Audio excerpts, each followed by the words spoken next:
Hi, it's Paul Tilley again. Welcome to the first unit for employment law. The first unit really covers 3 chapters worth of material in the textbook.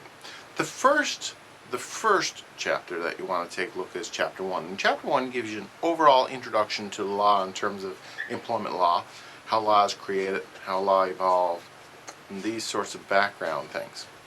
What I want to do here quickly is to review the key concepts that are discussed in chapter 1 and just to clarify them.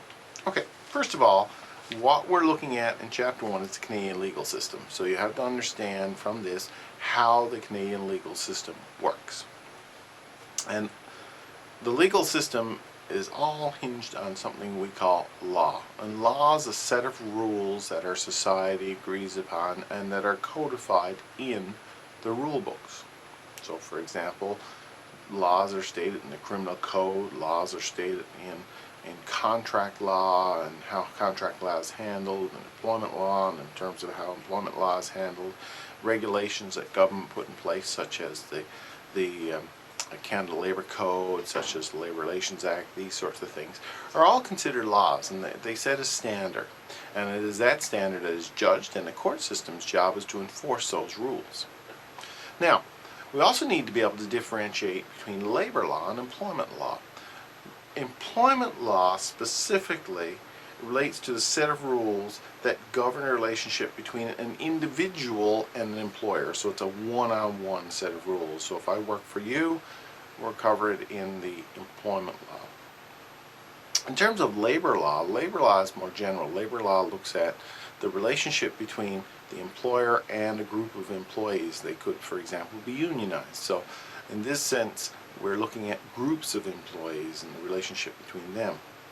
The next thing we look at is legislative powers, and one of the things we must realize in Canada is that we have a hodgepodge of legislative rules thanks to a ruling that was made in the early 30s. Different jurisdictions have different sets of rules. So for example, there's a federal jurisdiction which covers federally regulated employees, and that's covered by the Canada Labour Code, but each of the provinces and territories have their jurisdictions and a set of rules regarding labor as well.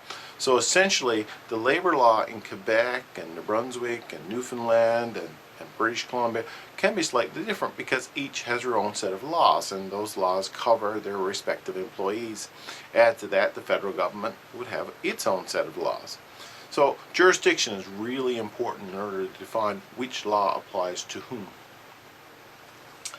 The Charter of Rights and Freedoms is the basis in which all laws are built in Canada. The Charter was developed in 1982, and it sets some of the fundamental principles of individual rights in Canada.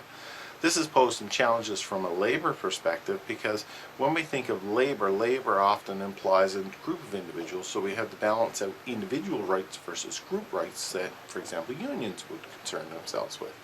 So you need to be intimate with the Charter of Rights and Freedoms. What exactly is it? What does it cover? What laws, what rights are guaranteed within that? And all legislatures and all jurisdictions within Canada are covered by that basic umbrella rule, so that all legislation in Canada has to meet the Charter test. Also, we're looking at the 2 major sources of laws in Canada. If we look at laws, where laws come from, they come from 2 sources. First of all, it comes from government.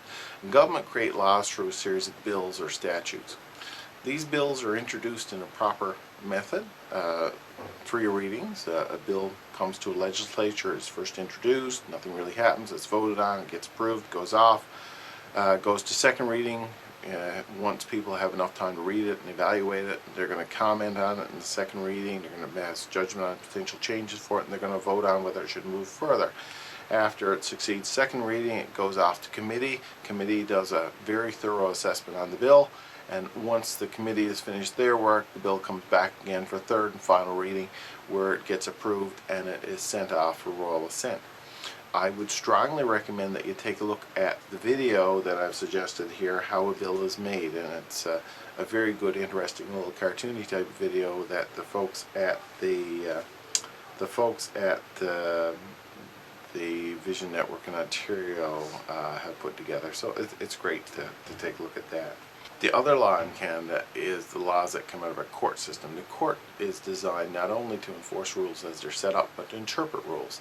So rules are interpreted through the court system, so once they're interpreted, that makes a difference on how they're applied.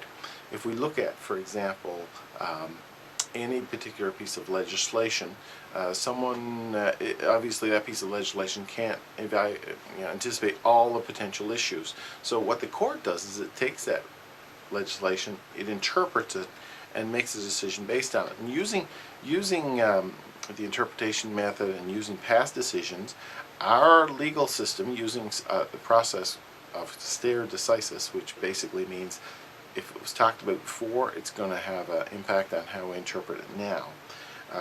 Once that's in place, we can have some system that allows us to be able to make a good estimation of how the law should be applied.